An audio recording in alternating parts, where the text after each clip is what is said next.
Welcome to Hardback Life. It's time for stories, sass, and strong opinions. Let's turn the page. I'm Cassie, and I'm alone again. But this time Becca is in Disney, so I'm very jealous. I wasn't jealous before when she was doing all of the things for her master's and her graduate program, but I'm very jealous that she is in Disney right now. She is celebrating one of our book club friends, but I've told you guys, our book club is comprised of all of Becca's friends from like all different walks of life. So celebrating Madison's bachelorette party, which is super exciting. Madison is the one that we've talked about that owns that really cute bakery in North Carolina. I'll try to figure out how to link it in the description. I've done it before, so I know how to do it. It's just figuring out how to do it again. So yeah, it's just me. Hopefully that means it's like kind of a quicker episode, but longer than, because we started doing these like in between episodes when it's not a full episode, but we just pop on and do something. And when I say started, I've done one. We're not really that into them yet, but we're working on it. We're really trying to build the channel. So we've done some research and like trying to figure that out. And I know one way is like the really annoying thing that people do. And it's like, please subscribe and like and share and rate. And so I'm going to be that person. I'm so sorry, but it's okay. Hopefully it's something you don't mind doing because you enjoy us. I don't know. But anyway, welcome. So it's just me today. I guess I'll just catch you up on what I've been reading. Hopefully before I do that, you've listened to our last episode, which is cross-posted with You Haven't Read What? It was super good. We kind of talked about Heartless Hunter. We both might need to do another episode on that book. I don't know. But we had a really good time. It was a longer one, but it was honestly so much fun. And that's even like, I cut that down. I had to edit it because it was like closer to 2 hours. So I did edit it down a little bit. So hopefully that helps. But it is fun. Like it's worth the watch, I promise. And then if you haven't checked out their channel yet, I know they post on YouTube, but they also do Apple, Spotify, and iHeartRadio. So you should definitely give them a listen if you haven't yet. Anyway, I've been working on my audiobooks. I just started an audiobook called, let me look, I forget already, honestly. I know it's by Amy Griffin. I just forget what it's called. The Tell. I knew it was something Tell. The Tell by Amy Griffin. So far, it's interesting. We'll see. I'm not super far. I'm like 25%, I think. So far, I'm very interested. I just finished a big chunk of arcs that I was doing. Did the book tour by Emily Ohanians. Emily O.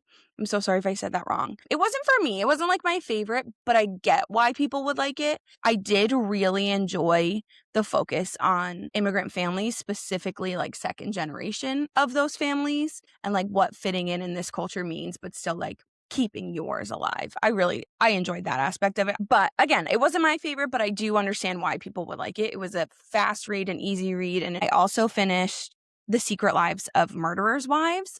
Really enjoyed that. I enjoyed the found family aspect with the women, and also just that they realize they are not responsible, even if they're married to them, not responsible for men's actions. And I appreciate that.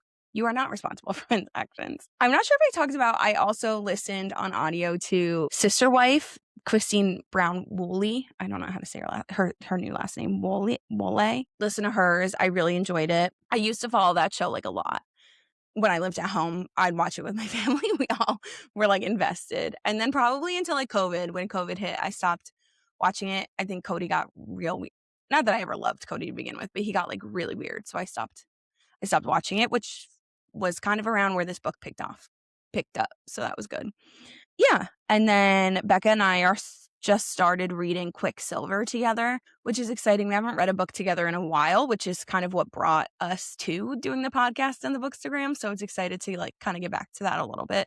It's one we've both been putting off, even though we've both been wanting to read it, which is actually a very good segue into what this episode is about. And it's kind of like, I don't know how to explain the topic, but it's books or authors I haven't read yet, either because I'm intimidated by them, I'm afraid that I'm going to hate it, but I've heard such good things about it, or I think they're like super overhyped and they're not really worth it. I don't know. So for whatever reason, and as we go through the list, I'll talk about them. But for whatever reason, I just have not read these authors, even though I'm interested in them. The first one I definitely think I have talked about on here. I think it's Stephen King. So technically I've read one Stephen King book, but it was his memoir on writing. So yes, I read it, but technically not what I mean. I mean his like Misery. I have Misery on my shelf and I've wanted to read that so bad, but I really like a good thriller, but like gore is not my thing. And I mean, at least from the movie, I remember watching the movie when I was younger, like that. It was like, oh, blood. That's not really my thing. But I also, I don't like scary things. So like The Shining would not be for me. But his like more thriller based ones, I would really like to get to. He as an author very much intimidates me though.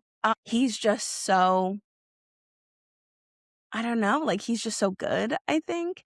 And he has so many acclaims and awards and so many books that I'm worried that I won't like it or that I don't know. It's not that I'm worried I won't like him because I do think I will. But he as an author, he just feels big. He feels intimidating. I'm gonna really throw this in there. I know It is a very popular one. Never in my life will you catch me reading that book.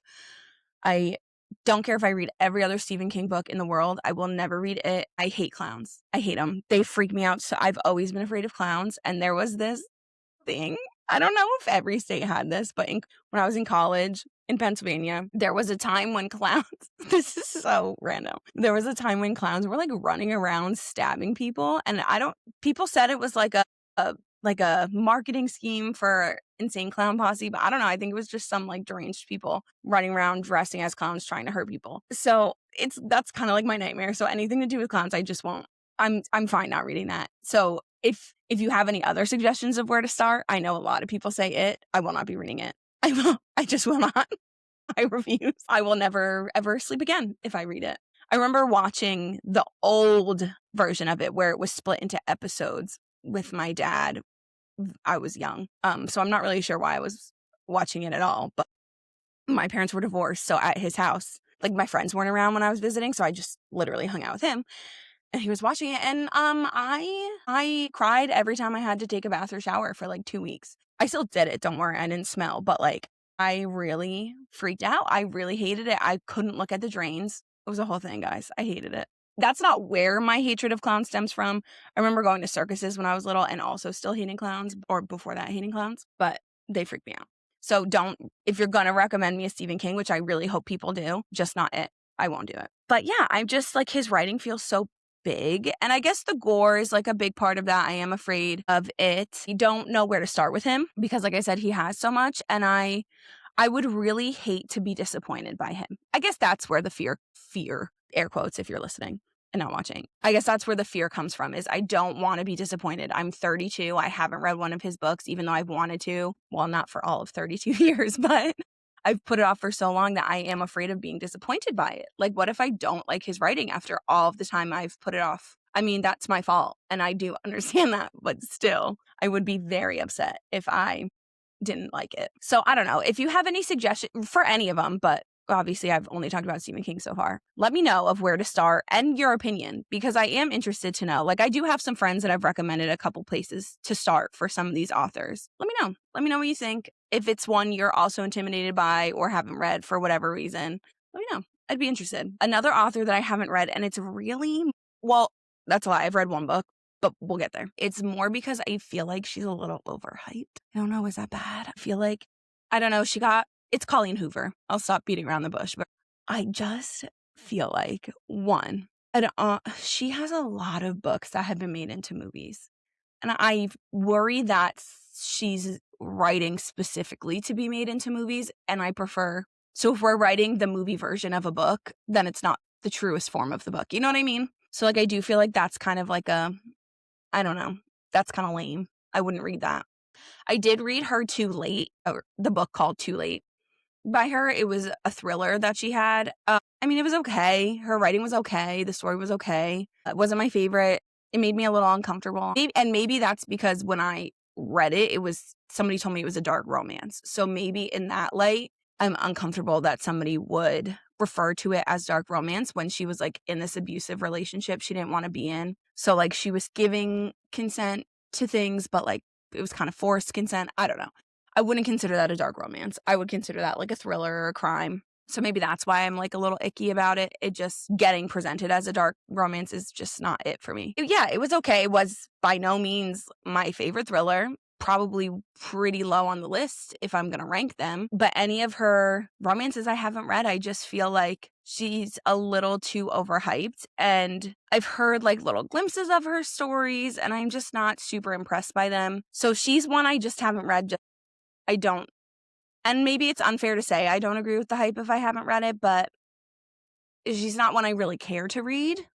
You know, I know there's drama around a couple of her movies. I'm pretty sure that I don't know a lot about her, but wasn't there like this whole, like, wasn't she almost canceled? And then like her first movie came out and people got into her. I don't really know, something along those lines. I remember maybe like 3 or 4 years ago where she really picked up and everybody around me was reading her and I just couldn't bring myself to do it. I don't know. I couldn't do it.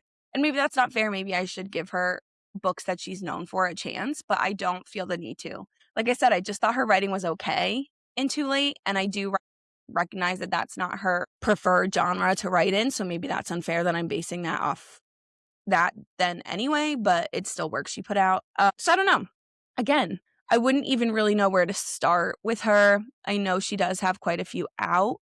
But what gets me is how many movies are based on her books, and I just feel like if we're writing for the movie, then it's not the truest form of the book. You know, you guys know how I am with movies and books. So that's kind of where I am with Colleen Hoover. I've heard Verity is very good. So maybe to be fair, I should give that one a try, but I don't know. I don't feel like I'm missing out by not reading her.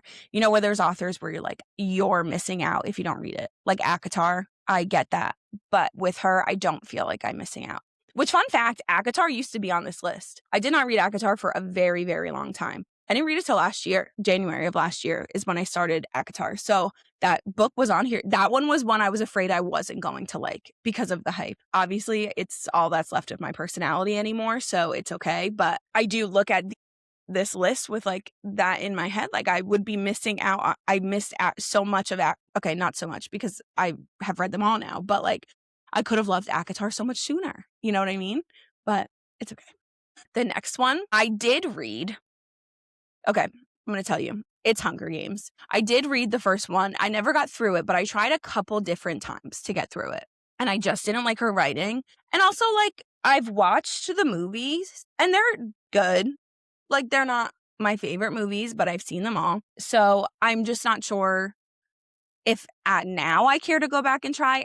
So our friend Sarah, who has been on here with us, said that I should rewatch all the movies and then pick up in the prequels, because I know that's kind of what their Suzanne Collins is doing now, is like, I really did like Hamish, so that would be a book that I'd be interested in reading. I watched what was it, The Songbird or something like that? I can look it up. I watched that and it was okay. Like I did like getting President Snow, his like backstory.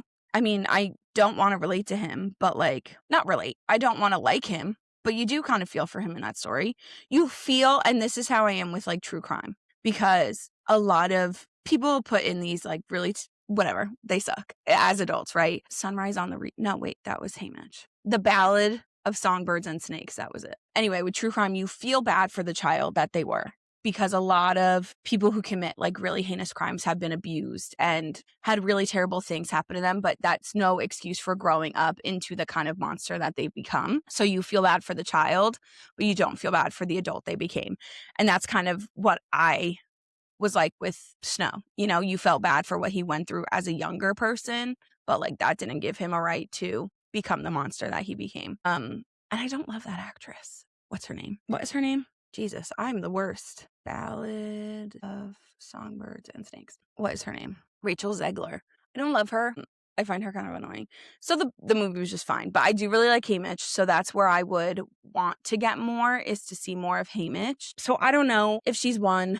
I've talked about trying to go back and read. Like I said, I've done it a couple times. I don't know. I don't know if I have the interest in going back, but I do think with some of these newer ones, these prequel ones, like they sound more interesting to me than the original portion that she put out. So maybe I should go back and try. But again, it's more her writing that I couldn't get into. It was very dry. It just wasn't for me. And like I said, I tried a few times. Like I tried at different ages. So I don't know. I've said I'm willing to try again with that one. Maybe I should just pick up the prequels and go from there. But we'll see. The next one, I don't think anybody's going to be surprised by. But pretty much anything by Matt Haig, so like The Midnight Library was on my TBR before I read Reasons to Stay Alive. But then I read Reasons to Stay Alive and immediately removed it because I couldn't stand it. I couldn't stand it. So I want to read it, but I hated his writing. That's not fair because I even said in the ones when I read 5-star reviews of my 1 stars, I hated his story more than his writing, I think, because there were quotes in there that I liked. There were things I could pull out and be like, I can see this being beneficial for other people. I don't know though. I don't know if I'm willing. And that was a nonfiction autobiography, technically, of his depression and anxiety. So should I give what he's known for a chance, his literary fiction? Maybe. My friend at work really thinks I should, but I don't know. I'm not over it yet. It's been a year. And I'm not over it yet. Crows hold grudges for their lives, and so do I. I don't know. There was another one by him. I was at a used bookstore, and I picked up, because the title was something like, I don't know, something about a dead dad, like talking to my dead dad or something. And I was like, oh my God, that's so funny. I'm going to buy this. And then I looked, and it was him, and I said, never mind. Ruined it. And I put it back down. But I don't like the idea of not reading something that sounds interesting just because of like one book that I didn't like by that author, especially, like I said, for Colleen Hoover. It's not what they're known for. So he's not known for his nonfiction. So should I not read his fiction because of that? I don't know. But I also just morally disagreed so much with what he was saying. I think that's part of the issue too, was like, how can I respect his writing when I so deeply and morally agree with things that he said in that book, you know? And I think I said it before and I'll say it again, very glad that so many people found things in that book to keep them alive, to keep them positive, to keep them going. But I do think he also made some dangerous claims in that book as somebody with mental health struggles. So I don't know. I don't know if I'm willing to give him another shot just yet. But just know that The Midnight Library is on this list. Matt Haig in general is on this list. And it is one I do consider on and off trying. I have not fully convinced myself yet, and Angie has not fully convinced me yet either. But it's there. I'm aware of it. I'm thinking about it.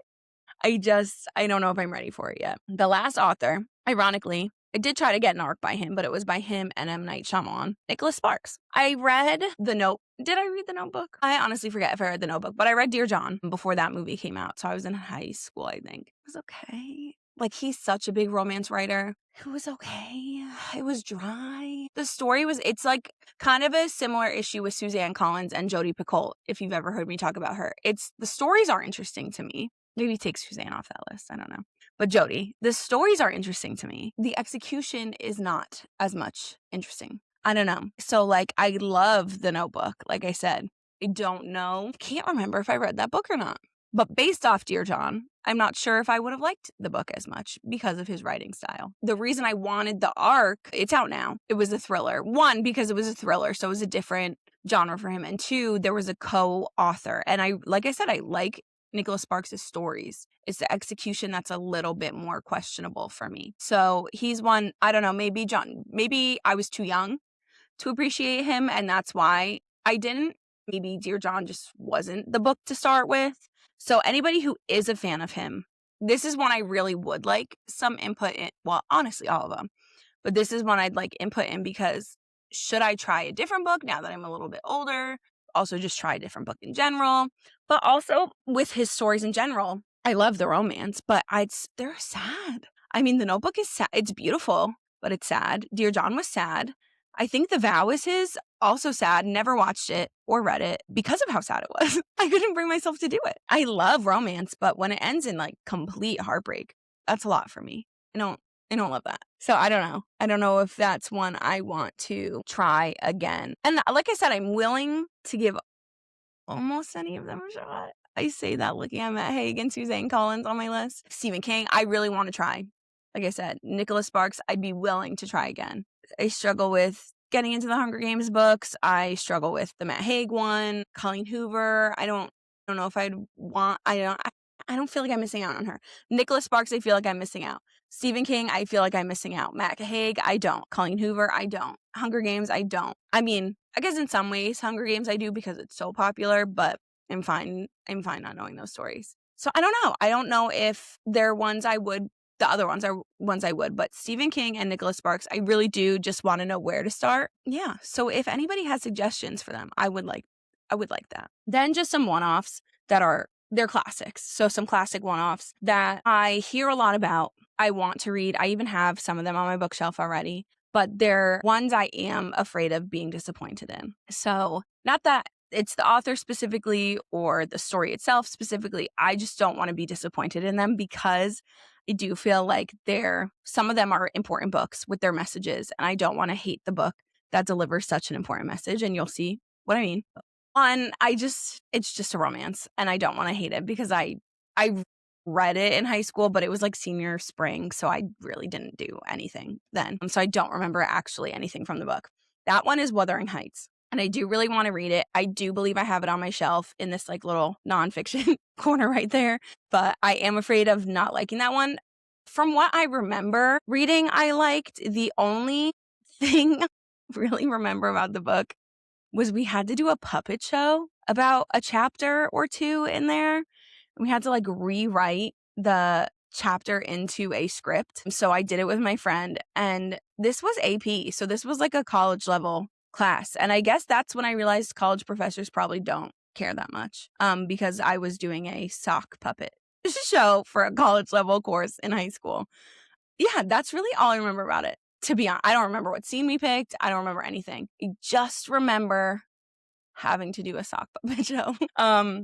Yeah, that's one I'd like to go back to. I just haven't because I don't want to not like it. Like I said, I've heard so many good things about it.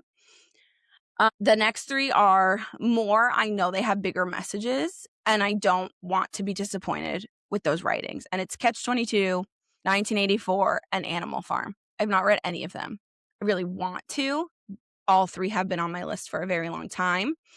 But I don't know. I get nervous with these. I mean, I'm a big classics reader, so it's not like I get nervous reading classics in general, but ones that have stood the test of time as far as their messages go, I really don't want to dislike. So that is more of being let down. I'm afraid of being let down. And I want to cross them off my list really bad. Like, I know Andrew has said, I think it's 1984 is one of his favorite books. I'm pretty sure.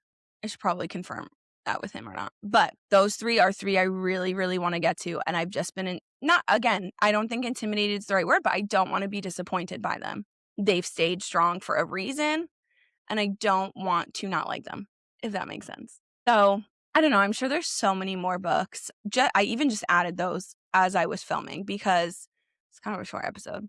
But yeah, those are books or authors for whatever reason I've been putting off that I would really like to get to. Stephen King. Well, no. Not that I want to get to, just been putting off and or don't feel the need to read. Stephen King, I want to read, just don't know where to start. / am kind of intimidated by him. Colleen Hoover, I don't feel like I'm missing out. Any of the Hunger Games again, I only feel like I'm missing out in the sense that they're so popular, but I don't feel like I'm missing from the stories, if that makes sense. Midnight Library or really anything by Matt Haig. I don't know if I'm missing out and if I'm being too mean by not reading anything else of his. So you let me know. You tell me. Nicholas Sparks. Again, I read that when I was younger, so maybe I should give him another try. I don't know. And then a couple classics, Wuthering Heights, Catch-22, 1984, Animal Farm. Those are ones I'm more afraid to not like. So I need some opinions. I need help here, guys. That's the point of this video, is for you to help me decide what to do with these authors and these books. So I'm sorry it was short, but again, last week's was so long, maybe this kind of evens it out now. I'm not sure what we're doing next. Maybe our thriller starter pack. We did a fantasy starter pack. That was so fun. So I think we're going to do a thriller starter pack for people who have not read or haven't really dove into the thriller genre yet. So Becca, if we weren't going to do that next, are we stuck doing it now? Sorry. I don't know. We change all the time, so it's fine. Shout out to all our social media. We have Instagram, TikTok, hardback.life. What else do we have? Instagram, TikTok. That's it. We have our website. It's a hardbacklife.com where we post our book club books also. And there's a form on there for any authors or anybody who's interested in coming on, authors, stores, pop-up shops. We would love to have anybody on. We love getting to talk to other people, other podcasts. I'm pretty sure that's how we got You Haven't Read What? Or maybe they just emailed us. I forget. Our email's also there. And then if you enjoyed it, like I said at the beginning, please like or subscribe or share it, comment, rate it, whatever. I don't know. I guess I should write a piece of that down so that it sounds the same every time, because I get nervous about that part because I hate asking. But that's it for me this week. So I hope you enjoy your week. Hopefully we'll get another in between the episodes video out also, just to keep the YouTube active. So until next chapter, stay cunning, stay brave, and remember, you are your own high lady. Bye, guys.